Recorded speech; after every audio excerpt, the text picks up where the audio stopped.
वास्तविक महाभारत की लड़ाई हुई है अर्जुन और कृष्ण के बीच में, और इस लड़ाई में हिंसा इसीलिए नहीं है क्योंकि अर्जुन के हारने में ही अर्जुन की भलाई है।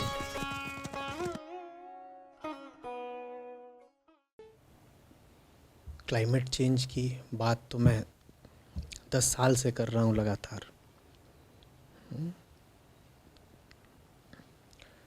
ऐसा नहीं है कि अचानक अभी ये मुद्दा हमारे सामने आ गया है।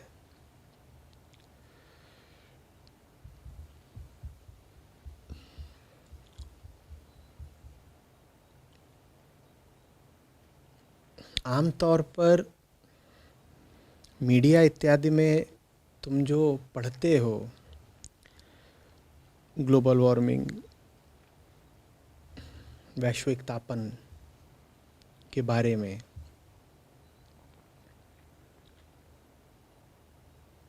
उसमें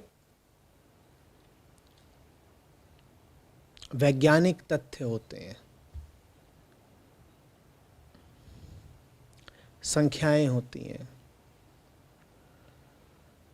ग्राफ होते हैं।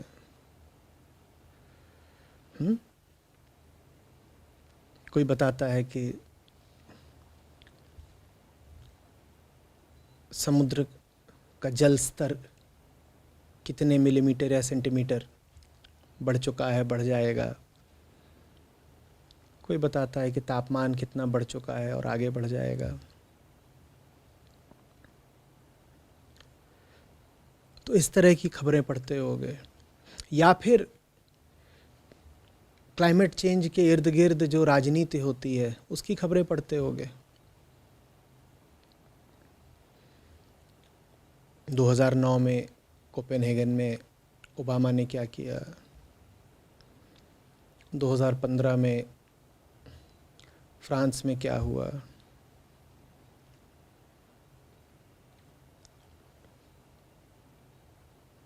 क्लाइमेट पर जो संधि हुई है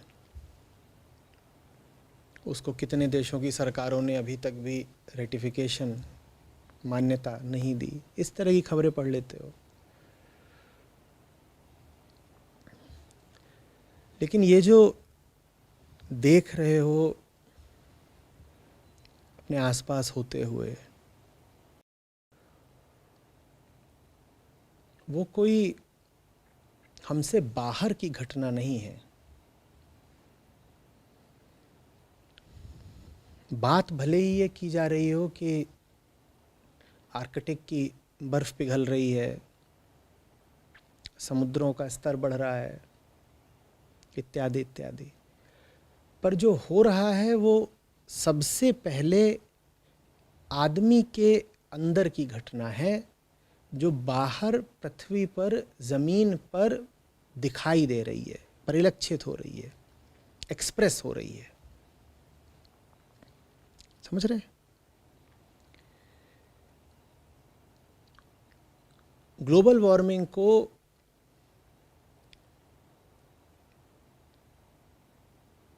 आदमी के मन की स्थिति के आईने में देखना बहुत जरूरी है।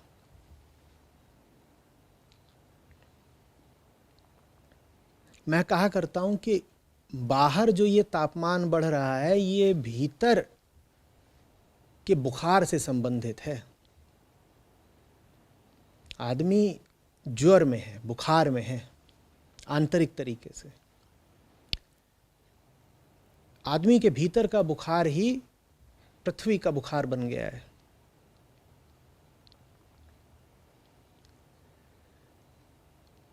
क्या है, कैसे है, समझो थोड़ा। आंकड़ों से आगे जाके, राजनीति से आगे जा करके, वैज्ञानिक तथ्यों से भी थोड़ा आगे जा करके समझो कि ग्लोबल वार्मिंग चीज़ क्या है और इसका इंसान से क्या नाता है। ग्रीन हाउस इफेक्ट तो समझते ही हो। Carbon dioxide, methane, nitrous oxide, पानी की भाप, और जो क्लोरोफ्लोरोकार्बन्स होते हैं, उसके अलावा ओजोन, ये सब ग्रीन हाउस गैसें कहलाती हैं। ये क्या करती हैं? ये जो पृथ्वी से रेडिएशन बाहर जाने को होता है उसको पकड़ लेती हैं। उसको ये पकड़ लेती हैं, तो वो पृथ्वी के वातावरण से बाहर नहीं जा पाता। जब बाहर नहीं जा पाता तो पृथ्वी का वातावरण गर्म हो जाएगा। भाई, पृथ्वी की ऊर्जा का स्रोत क्या है? सूर्य।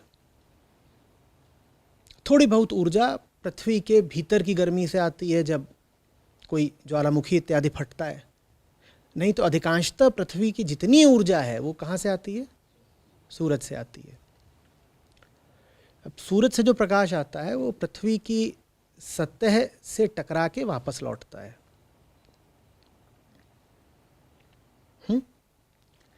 जो किरण सूरज से आ रही होती है वो ज़्यादा गर्म होती है, ज़्यादा ऊंचे तापमान की होती है, बजाय उसके जो वापस जा रही होती है। तो ग्रीन हाउस इफेक्ट ये होता है कि जो वापस लौटता रेडिएशन है, इसको कुछ गैसों के मॉलिक्यूल पकड़ लेते हैं, वापस नहीं जाने देते, तो वो भी गर्म होते हैं और जो पूरा वातावरण ही है, एटमॉस्फेयर है, उसको गर्म कर डालते हैं। इस गर्मी से होता क्या है? अब भाई, जब तापमान बढ़ेगा पृथ्वी का तो उससे कई तरह की बीमारियां पृथ्वी पर फैलती हैं। तापमान बढ़ेगा तो पृथ्वी के वायुमंडल में जो ऊर्जा है वो बढ़ गई ना, जितना ज़्यादा तापमान उतनी ज़्यादा ऊर्जा। अब वो ऊर्जा कई तरीके से अभिव्यक्त होगी। ज़्यादा बारिश होगी, ज़्यादा तूफान आएंगे, गर्मी पड़ेगी, बर्फ़ खूब पिघलेगी, नदियों में बाढ़ ज़्यादा आएगी, कुछ नदियाँ सूख जाएंगी, रेगिस्तान फैल जाएंगे, जानवर जिन जगहों पर रहते थे उन जगहों का तापमान असंतुलित हो जाएगा, तो जानवरों को जगह छोड़ के जानी पड़ेगी। जानवरों की हज़ारों प्रजातियां इस प्रक्रिया में नष्ट हो जाएंगी। जितने भी तटीय क्षेत्र हैं उन पर सबसे ज़्यादा प्रभाव पड़ेगा। जितने भी कम ऊंचाई के क्षेत्र हैं जैसे द्वीप इत्यादि, उन पर बहुत प्रभाव पड़ेगा। जो द्वीपीय देश ही हैं उनमें से कई तो विलुप्त ही हो जाएंगे। कई देश हैं जो छोटे छोटे द्वीपों के ही हैं, वो द्वीप ही पूरा डूब जाना है, तो बचेगा नहीं।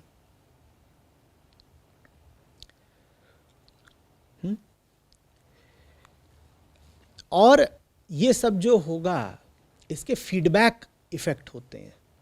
अब फीडबैक इफेक्ट क्या है? अभी हमने कहा कि ग्रीन हाउस गैस वातावरण में जितनी होगी उतना ज़्यादा वातावरण का तापमान बढ़ेगा। और ग्रीन हाउस गैस में से एक होती है वाटर वेपर, पानी की भाप। और गर्म हवा ज़्यादा वाटर वेपर को अपने आप में समा सकती है। हवा का तापमान जितना ज़्यादा होगा, वाटर वेपर को कैरी करने की उसकी क्षमता उतनी बढ़ जाती है। तो वाटर वेपर गर्म हवा में ज़्यादा होगी तो ग्रीन हाउस इफेक्ट भी ज़्यादा होगा। ग्रीन हाउस इफेक्ट ज़्यादा होगा तो हवा और गर्म होगी, हवा और गर्म होगी तो उसमें भाप और ज़्यादा होगी, भाप और ज़्यादा होगी तो ग्रीन हाउस इफेक्ट। तो अब ये फीडबैक साइकिल कहलाते हैं, जिसको आप फिर रोक नहीं सकते। एक बार वो शुरू हो गया तो वो कोई नहीं जानता कहाँ जाके रुकेगा। इसी तरीके से हम जानते हैं कि सफ़ेद रंग पे रोशनी पड़ती है तो रिफ्लेक्ट हो जाती है, और किसी रंग पे पड़ती है तो सोख ली जाती है। जब सोख ली जाएगी रोशनी तो वो सतह गर्म हो जाएगी। पृथ्वी की सतह का बहुत बड़ा हिस्सा बर्फ से ढका हुआ है। जब तापमान बढ़ेगा तो बर्फ पिघलेगी, जब बर्फ पिघलेगी तो उसके नीचे की जो मिट्टी है वो अनावृत हो जाएगी ना, दिखाई देने लगेगी। भाई पहले मिट्टी के ऊपर बर्फ की सफेद चादर पड़ी हुई थी, तो बर्फ पर जब सूरज की रोशनी पड़ती थी तो बर्फ उसको सोखती नहीं थी। अब अगर तापमान बढ़ा तो बर्फ पिघल गई, नीचे से क्या प्रदर्शित होने लग गई? मिट्टी। अब वो मिट्टी क्या करेगी? सोखेगी, तो मिट्टी गर्म होगी। जब मिट्टी गर्म होगी तो तापमान और बढ़ेगा, तापमान और बढ़ेगा तो बर्फ और पिघलेगी, बर्फ और पिघलेगी तो मिट्टी और ज्यादा उघेड़ दी जाएगी, मिट्टी और ज्यादा उघेड़ दी जाएगी और होगा। ये भी एक फीडबैक साइकिल। तो अभी समस्या सबसे बड़ी ये आ रही है कि लग रहा है कि फीडबैक साइकिल भी सक्रिय हो चुके हैं। कई और भी फीडबैक साइकिल है। फीडबैक साइकिल अगर सक्रिय हो चुके हैं तो अब आप कुछ भी कर लें, इस तापन को रोका नहीं जा सकता। और इसका नतीजा ये भी हो सकता है कि आदमी की प्रजाति ही विलुप्त हो जाए, वो भी अगले कुछ दशकों में ही। हम सदियों की बात नहीं कर रहे कि 200-400 साल, हो सकता है कि 2-4 दशक या 5-7 दशक में ही आदमी सफाचट हो जाए पृथ्वी से। इतना निकट है अंत, संभावित अंत।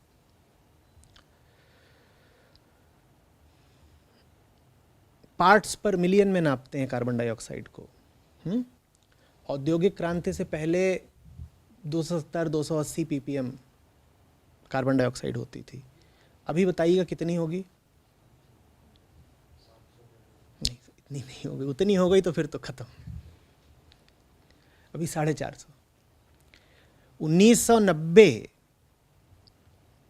मैं क्योटो प्रोटोकॉल के आसपास के वर्षों की बात कर रहा हूँ, से लेकर अभी तक ही करीब करीब 50% इजाफा हो गया है कार्बन डाइऑक्साइड के स्तर में। और ये तब है जब 1990 में सब देश मिले ही इसलिए थे क्योटो में, क्योंकि स्पष्ट हो चुका था कि कार्बन डाइऑक्साइड और बाकी ग्रीन हाउस गैसें बहुत बड़ा खतरा है। उसके बाद भी 1990 से लेकर अभी तक करीब करीब 50% की वृद्धि हो गई है इन गैसों के स्तर में। इतना बढ़ गई है। और वृद्धि हो ही नहीं गई है, प्रतिवर्ष वृद्धि अभी हो ही रही है।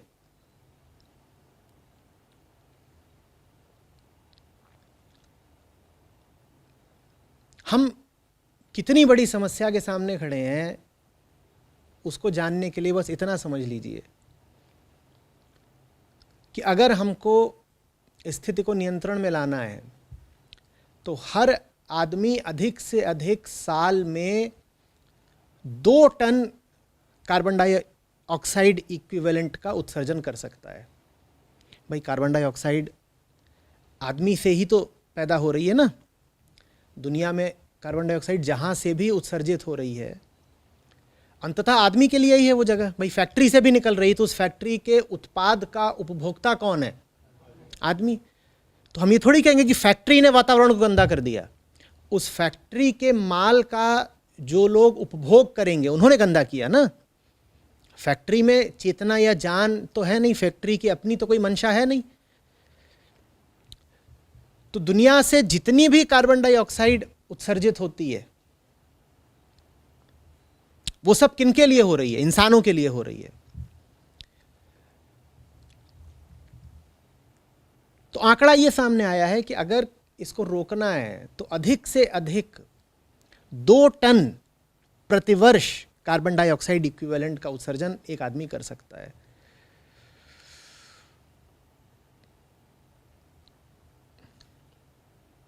ये लक्ष्य 2050 के लिए रखा गया है और इस लक्ष्य को रख के माना गया है कि अगर 2050 तक इतना कम कर लिया तो भी वातावरण में 2 डिग्री की तो औसत वृद्धि हो ही जाएगी। करीब करीब 1 डिग्री की अभी हो चुकी है।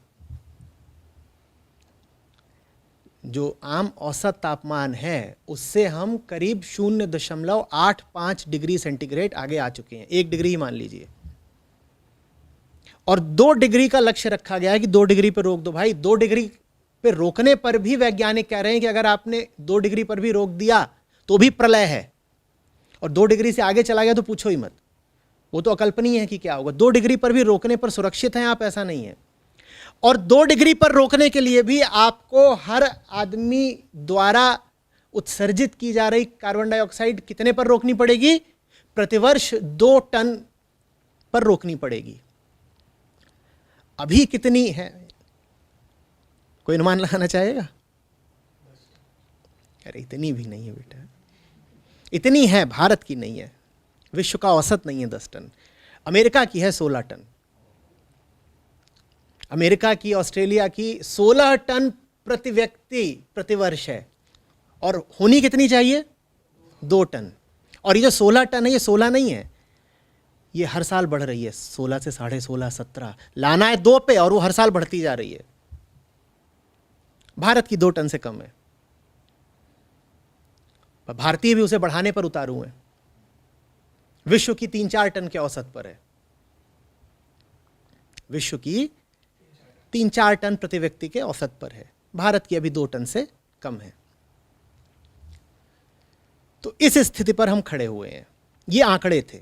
अब इसका जो आध्यात्मिक पक्ष है, इसका जो पक्ष आदमी के मन से संबंधित है, मैं उस पर आऊंगा। उस पर आने के लिए ये भूमिका बतानी जरूरी थी। ये स्पष्ट हो गया है कि स्थिति कितनी भयावह है।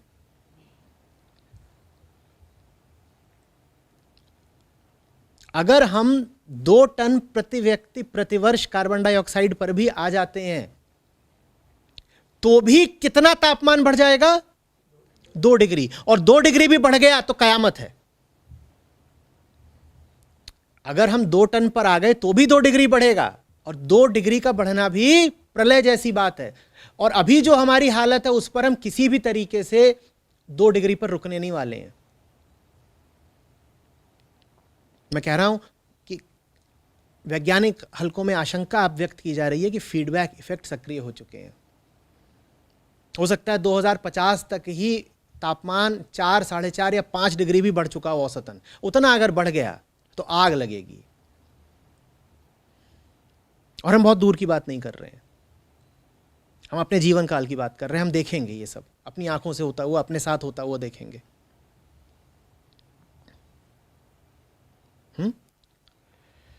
तो अभी तक हमने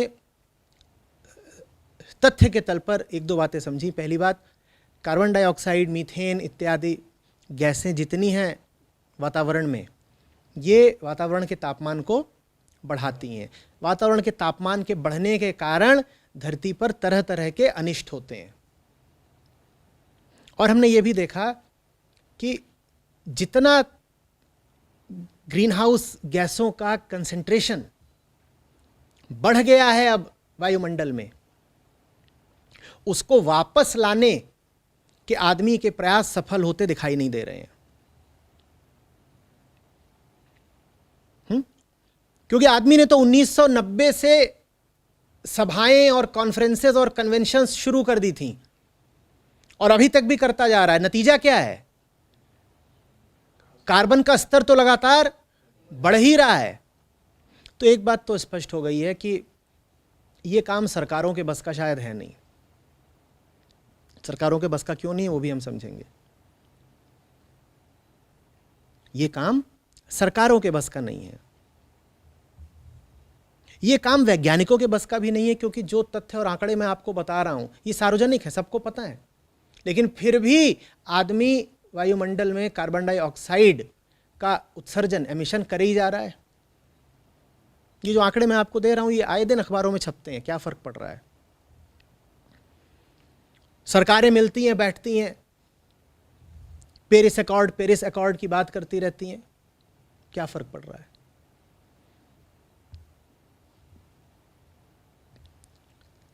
सामाजिक कार्यकर्ता रैलियां निकालते रहते हैं, ग्रेटा थनबर्ग की बात करी, और भी बहुत नाम है। एक और युवती है जिसने कैंपेन चला दिया है, नो फ्यूचर नो चिल्ड्रन।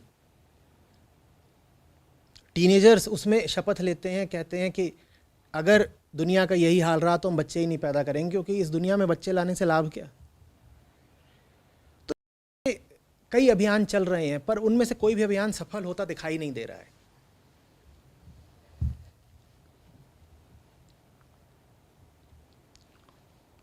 क्यों नहीं सफल होता दिखाई दे रहा है? अब यहां से मेरी बात शुरू होती है,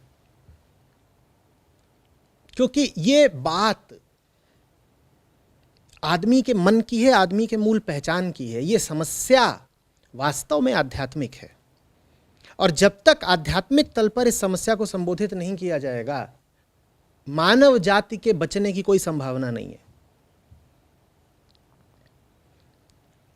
वातावरण में कार्बन डाइऑक्साइड पहुंच कहां से रही है और क्यों रही है?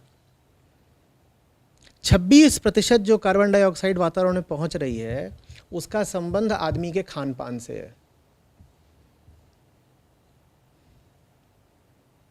सीधे सीधे मांसाहार से है। 26% कार्बन डाइऑक्साइड के लिए मांसाहार जिम्मेदार है।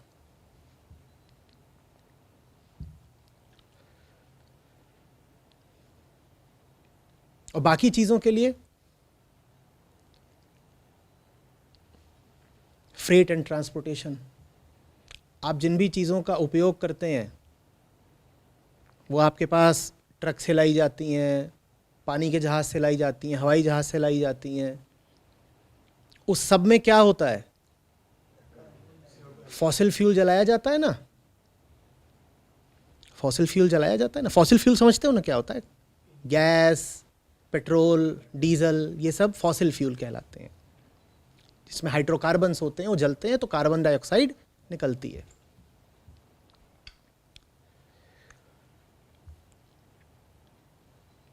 तो खान पान, यात्रा,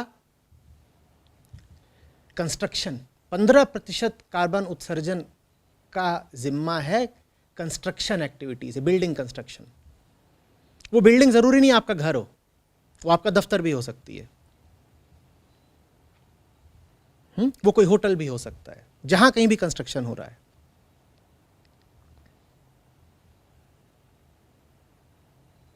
उसके अलावा भांति भांति के जो उत्पाद हम पहनते हैं, ओढ़ते हैं, उपयोग में लाते हैं, उससे कार्बन उत्सर्जित होता है। मैं ये नहीं कह रहा ये सब हमारे घरों में हो रहा है। भाई हवाई जहाज चल रहा है,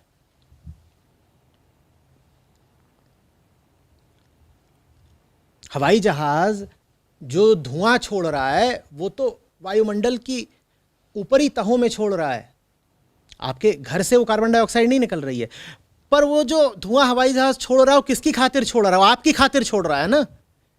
आपको यात्रा करनी, तो उसका जिम्मा भी फिर किसका है? हमारा ही है ना। इसलिए वायुमंडल से कार्बन डाइऑक्साइड को हटाना इतना मुश्किल हो रहा है, क्योंकि उसका सीधा संबंध आदमी के भोग से है। सीधा संबंध आदमी के भोग से है।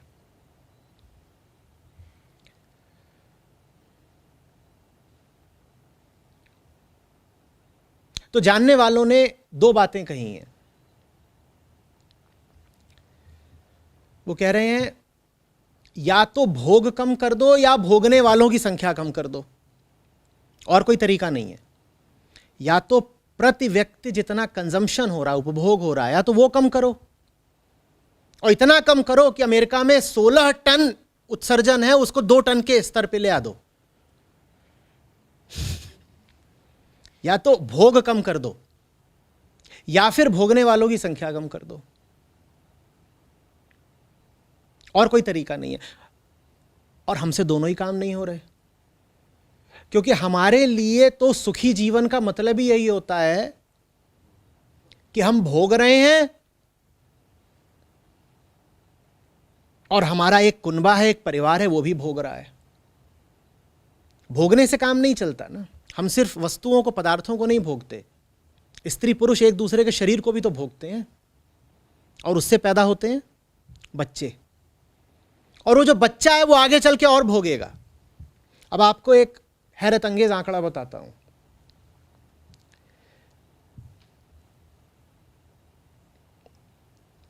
अगर एक बच्चा पैदा होता है तो वो औसतन अपने जीवन काल में प्रतिवर्ष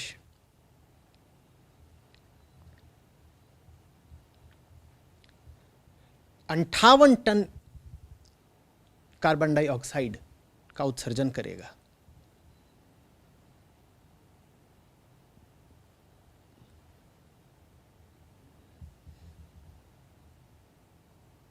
आज की जो स्थिति है, आज के जो ट्रेंड है उसके हिसाब से,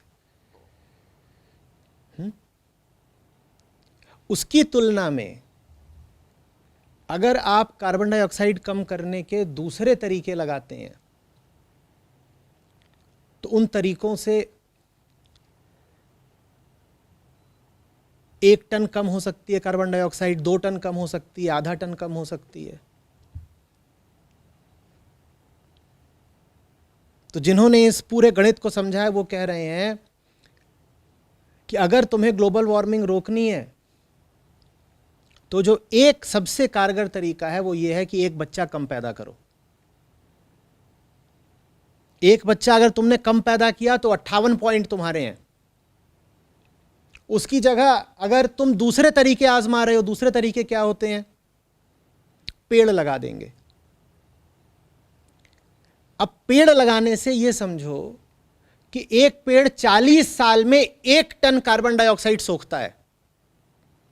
40 साल में 1 टन। और अगर आपने बच्चा पैदा कर दिया तो 1 साल में 58। अब पेड़ लगाने से क्या क्षतिपूर्ति हो गई? पेड़ लगाने से कोई प्रायश्चित हो गया? इसी तरीके से बात की जाती है कि ये बिजली के जो बल्ब हैं ये कम पावर वाले लगाओ, उससे कुछ नहीं होगा, उससे आप जरा सा बचा पाओगे। जो असली दानव है वो है आबादी।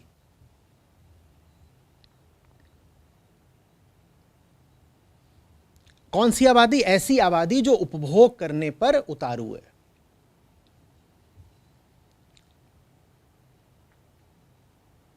समझ में आ रही है? वैज्ञानिक तथ्यों के नीचे इस पूरी समस्या का मानवीय पक्ष है। यह समस्या मानवकृत है, एंथ्रोपोजेनिक है ना, हमने बनाई है। हमने कैसे बनाई है वो समझना जरूरी है ना। हमने बनाई है कंजम्पशन कर करके और बच्चे पैदा कर करके, उपभोग के माध्यम से और संतानोत्पत्ति के माध्यम से। और चूंकि उपभोग करने वाली संतान ही होगी तो इसीलिए इस समस्या को रोकने का जो सबसे कारगर तरीका है वो है संतानों पर नियंत्रण लगाना। जब संतान ही नहीं होगी तो भोगेगा कौन? और हर पीढ़ी पिछली पीढ़ी से ज्यादा ही उपभोग कर रही है। तो यहां तो हम बात कर रहे हैं कम करने की, अगली जो आएगी वो और ज्यादा करेगी। क्यों? क्योंकि आर्थिक संपन्नता बढ़ रही है, लोगों के पास पैसे आ रहे हैं। जब पैसे आ रहे हैं तो जो आदमी सब्जी खाता था वो मांस खा रहा है। जहां मांस खानी शुरू की तहां समझ लो कि आप कार्बन डाइऑक्साइड बढ़ाने वालों की कतार में शामिल हो गए। ये बात ज्यादातर लोगों को पता नहीं है, लेकिन उपभोग के माध्यमों में, कंज्यूम की जाने वाली चीज़ों में जो चीज़ हमारे लिए, पृथ्वी के लिए, वातावरण के लिए, ग्लोबल वार्मिंग के लिए सबसे ज़्यादा घातक है वो है मांस का सेवन। मांस का सेवन समझ रहे हैं ना? सबसे ज़्यादा घातक क्यों है? क्यों है? क्यों होता है? वो कटते ही नहीं हैं,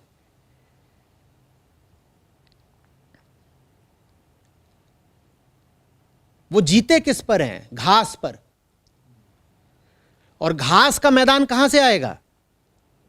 जंगल काट के। इस समय दुनिया में सब पशु कम से कम आबादी पर पहुंच चुके हैं। जानते हो कौन से पशु हैं जिनकी आबादी जबरदस्त बढ़ा दी है इंसान ने? वो पशु जिनको इंसान खाता है। मुर्गा, बकरा, भेड़, गाय, सूअर। और ये जितने हैं ये सब क्या करते हैं? चरते हैं। इन्हें दाना चाहिए और इनके शरीर से बहुत ज्यादा मीथेन और कार्बन डाइऑक्साइड उत्सर्जित होती है। तो मांस खाने की जो पूरी प्रक्रिया है वो जबरदस्त रूप से कार्बन इंटेंसिव प्रक्रिया है।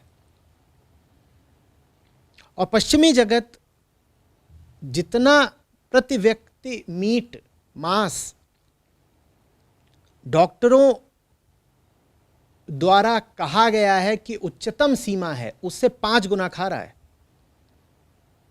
डॉक्टरों ने कहा है कि खाना हो तो खाओ, इससे ज्यादा खाओगे तो मरोगे। पश्चिम का औसत आदमी उससे 5 गुना ज्यादा मांस खा रहा है।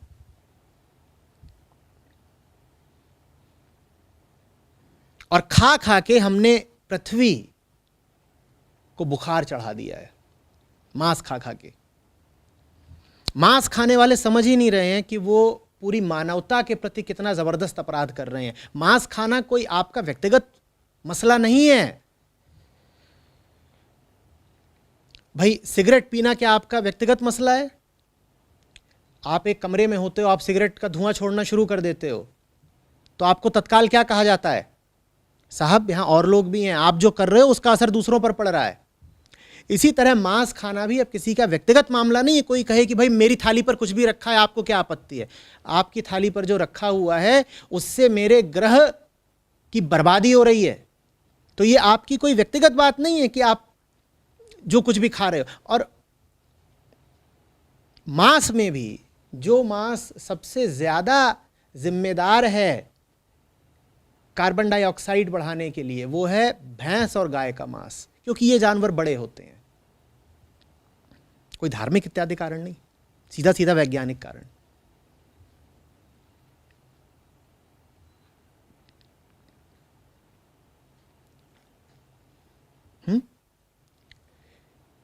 फिर आती है वो चीज जिसको हम बहुत मूल्य देते हैं, जिसको हम कहते हैं गुड लाइफ।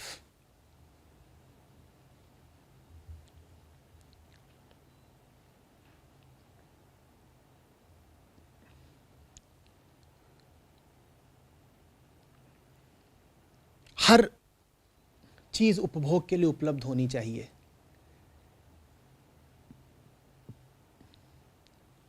फर्नीचर, टेलीविजन, 50 तरह के कपड़े, 50 तरह के उपकरण, और इसी को हम मानते हैं तरक्की।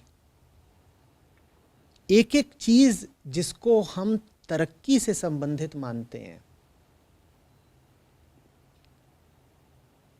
एक एक चीज जिसको हम तरक्की से संबंधित मानते हैं, वो वास्तव में कार्बन का उत्सर्जन करके ही बनती है।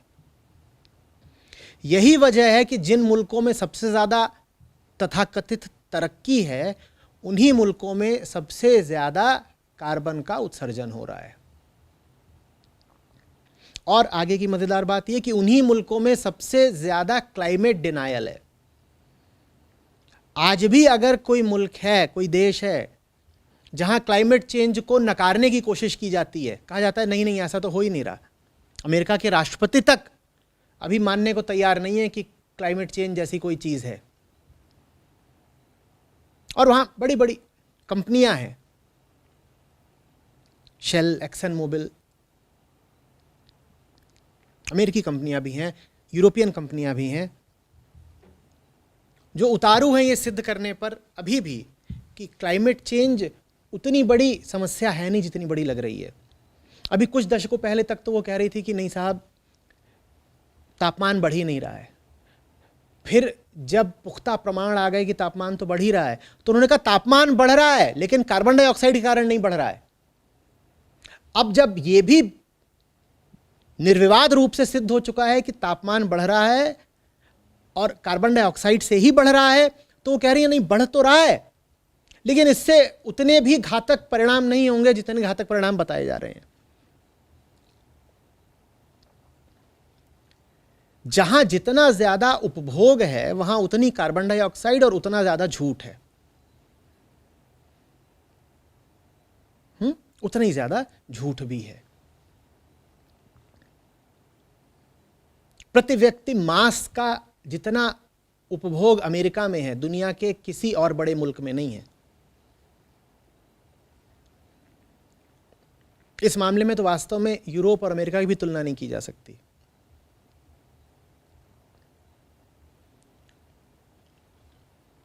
अमेरिका और यूरोप दोनों में औसत तापमान करीब करीब एक सा रहता है, लेकिन यूरोप की अपेक्षा अमेरिका में 4-5 गुना ज़्यादा एयर कंडीशनर बिकते हैं, क्योंकि जो पूरा समाज ही है अमेरिका का वो उपभोग की पूजा करता है।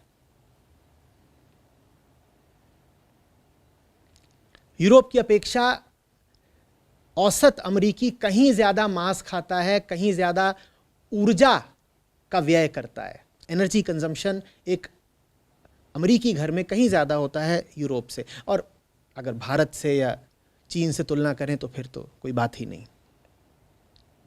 दुर्भाग्य ये है कि विकासशील विश्व के लिए भी अमेरिकी उपभोक्तावाद एक आदर्श बनता जा रहा है।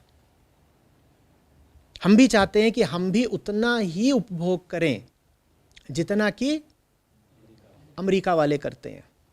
इसी को हम बोलते हैं गुड लाइफ, इसी को हम बोलते हैं विकास, तरक्की, खुशियां।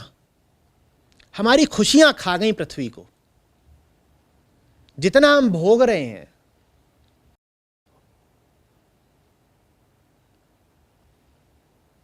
उतना हमें खिला पाने के लिए पृथ्वी के पास है नहीं, तो हम पृथ्वी को ही खा गए।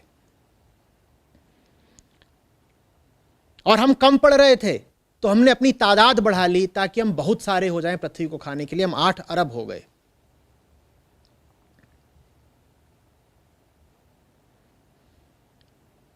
और अभी भी हमारी खुशियों का पैमाना वही है। घर में बच्चा हुआ कि नहीं हुआ, हम समझ ही नहीं रहे हैं कि हर बच्चा जो पैदा हो रहा है वो हजारों पेड़ों और हजारों पशुओं की लाश पर पैदा हो रहा है। आज के समय में अहिंसा ये नहीं है कि मांस नहीं खाई। आज के समय में अहिंसा ये है कि समझो कि अगर तुम बच्चा पैदा कर रहे हो तो तुम हजारों जानवरों का कत्ल करके बच्चा पैदा कर रहे हो, और तुम कहते हो नहीं साहब हम तो मुर्गा नहीं खाते। हर बच्चा जो पैदा हो रहा है उसके पीछे जले हुए पेड़ और कटे हुए पशु हैं। और पशु ऐसे नहीं कटेंगे कि वो पशुओं को खाएगा। जब पेड़ ही नहीं रहे तो पशु कहां जाएंगे? जब पेड़ ही नहीं है तो पशु कहां जाएंगे? आप कहेंगे नहीं साहब हम पेड़ तो काटेंगे नहीं। अच्छा पेड़ नहीं काटोगे कोई बात नहीं, क्या खाओगे? नहीं हम तो बस रोटी चावल खा लेंगे। और रोटी चावल पैदा कहां होगा बेटा? खेत में। खेत कहां से आएगा? चांद पर खेती करोगे, खेती कहां होगी? जंगल काट के ही तो खेती होगी। तुम्हें बात समझ में ही नहीं आ रही है।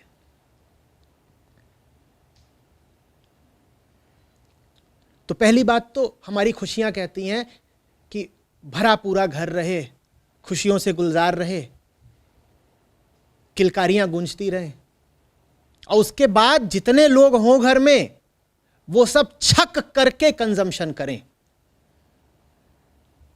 छक करके। खुशी का पैमाना यही है कि कितने किलोवाट हर आदमी चूस रहा है ऊर्जा। ऐसे ही नापा जाता है, तरक्की ऐसे ही नापी जाती है। कहते हैं भारत में प्रति व्यक्ति इतनी ही बिजली की खपत है, जबकि अमेरिका में प्रति व्यक्ति बिजली की खपत इतनी ज़्यादा है। तो देखो भारत कितना पिछड़ा हुआ है। यही बिजली की खपत खा गई ना। बिजली कहाँ से आती है?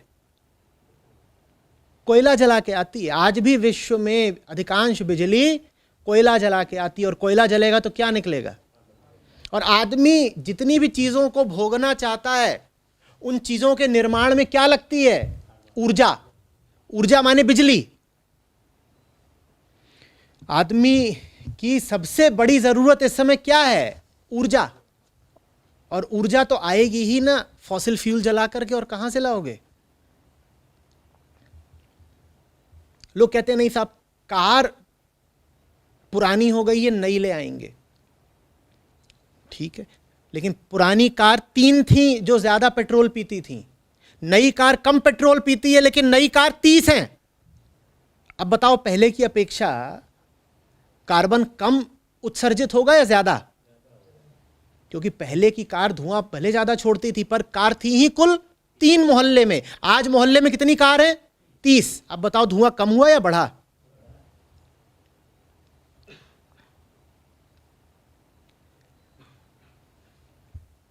हम समझ ही नहीं पा रहे हैं कि समस्या की भयावहता कितनी गहरी है। तो हम क्लाइमेट चेंज की जब बात आती है तो नन्हे नन्हे उपाय सामने ले आते हैं, और ये नन्हे उपाय सामने ला करके हम समस्या का मजाक बना देते हैं।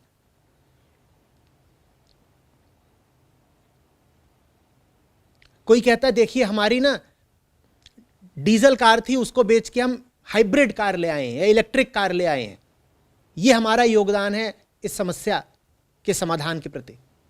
ये बेवकूफ़ी की बात कर रहे हो। इलेक्ट्रिक कार किससे चलेगी? इलेक्ट्रिसिटी कहाँ से आएगी? कोयला जला के। तुम्हारी इलेक्ट्रिक कार से क्या हो जाएगा भाई? फिर इलेक्ट्रिक कार बनी किस चीज से है? स्टील से। स्टील कहाँ से आया है? कोयले से आया है। किसको बेवकूफ़ बना रहे हो कि हम देखिए नई इलेक्ट्रिक कार ले आए हैं, इससे काम बन जाएगा। या फिर स्कूलों में चलता है पेड़ लगाओ पेड़ लगाओ, इससे ग्लोबल वार्मिंग रुकेगी। अरे भाई पेड़ों से नहीं रुक जानी है।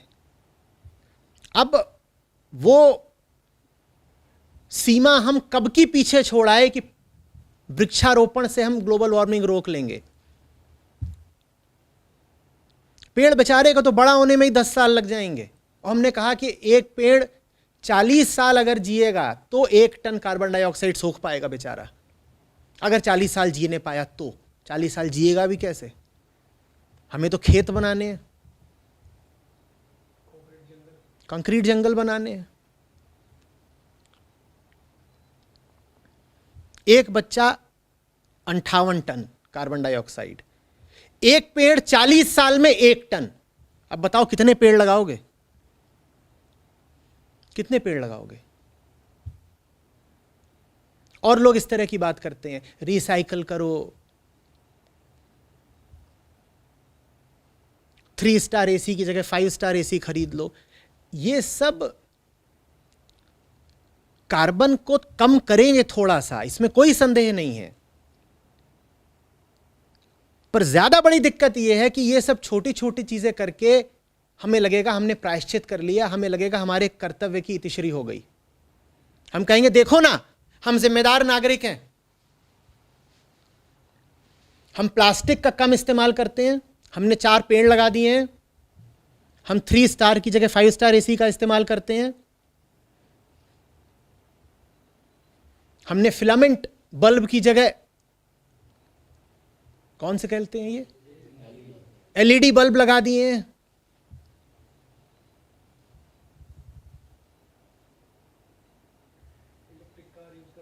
इलेक्ट्रिक कार यूज कर रहे हैं, और घर में हम एक साइकिल ले आए हैं, तो छोटी छोटी दूरियों के लिए हम साइकिल का इस्तेमाल करते हैं, हम धुआं नहीं उड़ाते। तो अब हम जिम्मेदार नागरिक हो गए, देखो हमने अपना काम कर दिया ग्लोबल वार्मिंग रोकने के लिए। ये जो आप काम कर रहे हैं ये ऊंट के मुंह में जेरे बराबर है।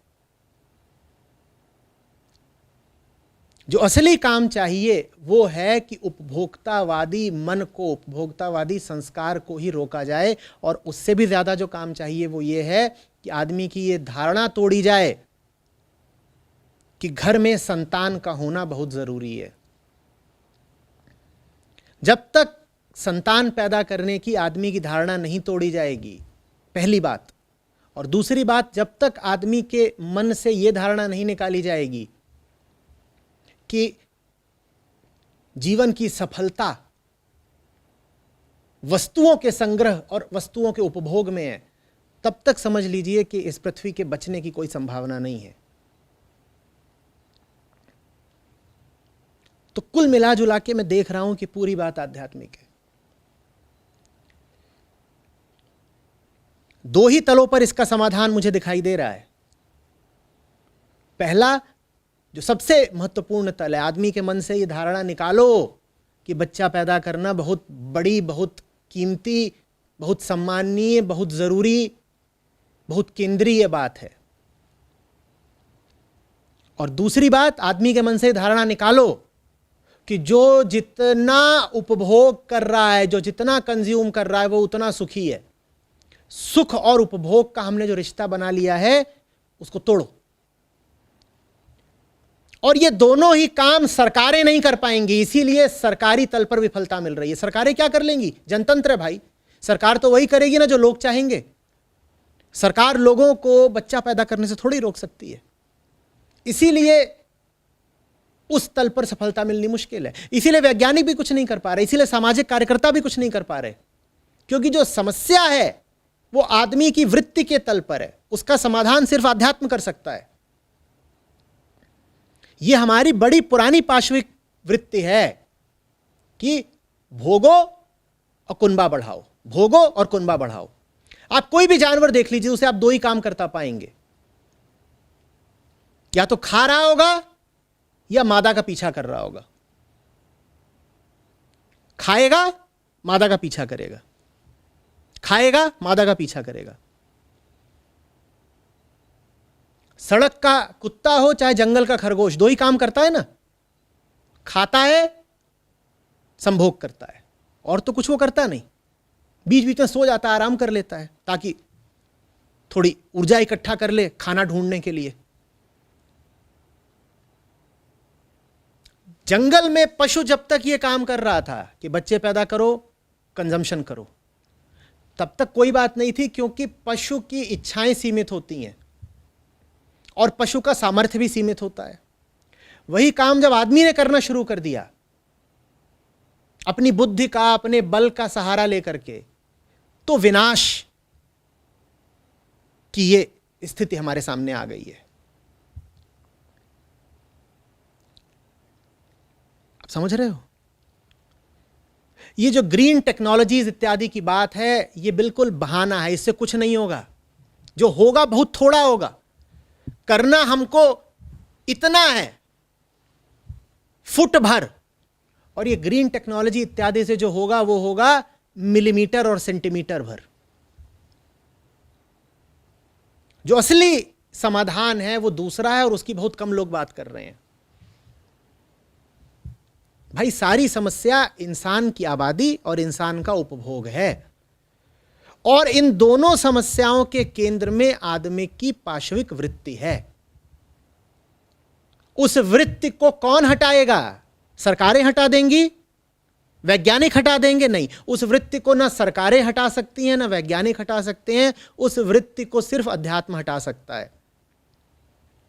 जब तक आदमी को समझाया नहीं जाएगा कि तुम्हारी जो वृत्तिगत अपूर्णता है, उसका समाधान तुम न तो बच्चे पैदा कर पाओगे और न कंजम्पशन करके कर पाओगे, उसका समाधान कुछ और है, तब तक आदमी गलत जगह ही शांति ढूंढता रहेगा ना।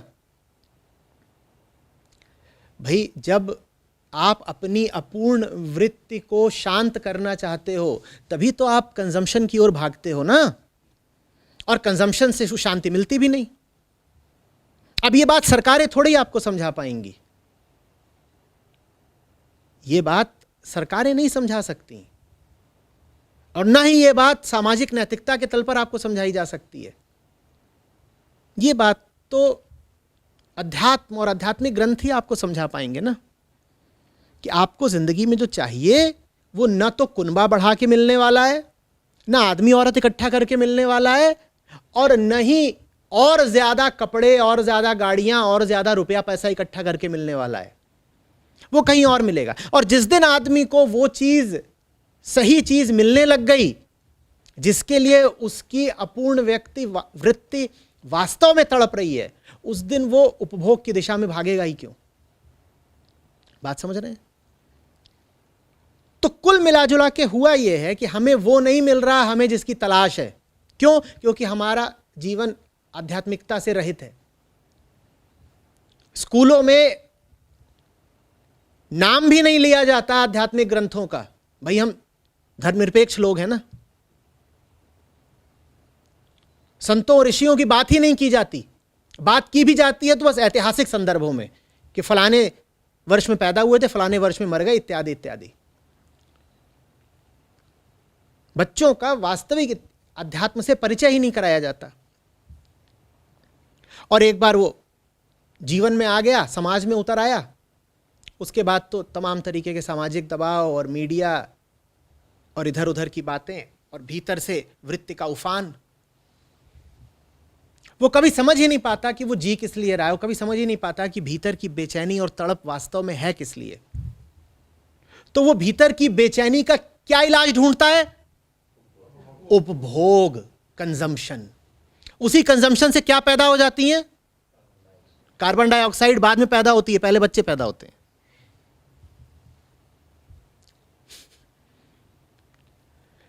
कंजम्पशन से ही तो बच्चे पैदा होते हैं। स्त्री का शरीर लिया और भोग डाला उसको, लो आ गई औलाद। जैसे आप सॉफ्ट ड्रिंक का उपभोग करते हो, जैसे आप जूते का उपभोग करते हो, जैसे आप कपड़ों का उपभोग करते हो, जैसे आप कार का उपभोग करते हो, वैसे ही आप किसी के जिस्म का भी उपभोग कर लेते हो, लो आ गई औलाद। वो उपभोग आदमी कर ही रहा है इसलिए क्योंकि उसको अध्यात्म से कभी परिचित कराया नहीं गया। उसको अगर सही जगह शांति मिल गई होती तो वो गलत जगह शांति क्यों ढूंढने जाता भाई? अब आप करते रहो इंटरनेशनल कॉन्फ्रेंसेस, उनसे आदमी के भीतर की अशांति और अपूर्णता तो दूर नहीं होने वाली ना। जिस दिन तक आदमी भीतर से अधूरा है और बेचैन है, उस दिन तक वो अपनी बेचैनी का यही झूठा इलाज निकालेगा। क्या? पकड़ो और भोगो, पकड़ो और भोगो, पकड़ो और भोगो। और उसी भोगने के फलस्वरूप carbon dioxide, methane, nitrous oxide, ये सब बढ़ते रहेंगे और बहुत दिनों तक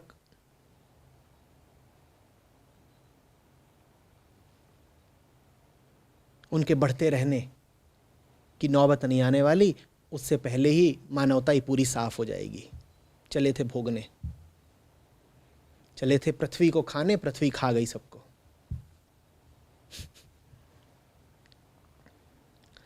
तो बात की शुरुआत में मैंने कहा था कि आदमी का बुखार पृथ्वी को लग गया है, और मैं कह रहा हूं पृथ्वी को जो बुखार आ गया है तो आदमी बचेगा क्या? पृथ्वी को जो बुखार आ गया, आदमी बचेगा क्या? खेल खत्म, पैसा हजम, भोग लो।